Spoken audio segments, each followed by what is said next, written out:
Eco toilet ব্যবহার করে মানব বর্জ্য থেকে জৈব সার তৈরি করে ফলন উৎপাদন করছেন চাঁপাইনবাবগঞ্জের 200 কৃষক পরিবার। উৎপাদন খরচ কম হওয়ার পাশাপাশি পরিবেশ বান্ধব উপায় হওয়ায় লাভবান হচ্ছেন কৃষকরা।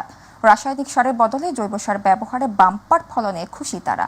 পরিবেশ বান্ধব হওয়ায় ইকো টয়লেট ব্যবহার করে জৈব সার উৎপাদন বাড়াতে সরকারকে কার্যকর ভূমিকা নেওয়ার দাবি বিশেষজ্ঞ ও কৃষকদের। চাঁপাইনবাবগঞ্জ প্রতিনিধি তারেক আজিজের রিপোর্টে জানাচ্ছেন ইলিয়াস কমল।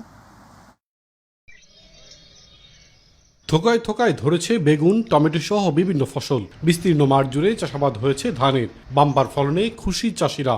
এসব ফলন চাষাবাদে ব্যবহার হয়নি প্রচলিত রাসায়নিক সার, ব্যবহার হয়েছে মানব বর্জ্য থেকে উৎপাদিত জৈব সার। চাঁপাইনবাবগঞ্জের সদর উপজেলার ঝিলিম ও গোবরাতলা ইউনিয়নের 200 পরিবার ইকো টয়লেট ব্যবহার করে মানব বর্জ্য থেকে এসব জৈব সার উৎপাদন করে ব্যবহার করছেন।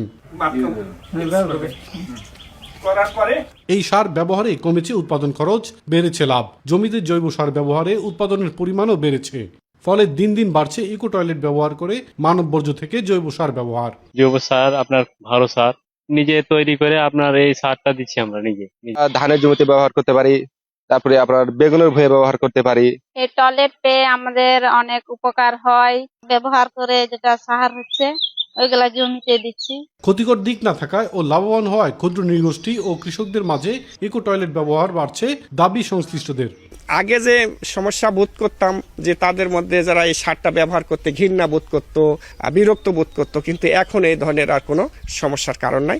এখন মানুষ নিজেরা তো ব্যবহার করতেছে, পাশাপাশি বিভিন্ন জায়গাতে এটা নিয়েও যাচ্ছে।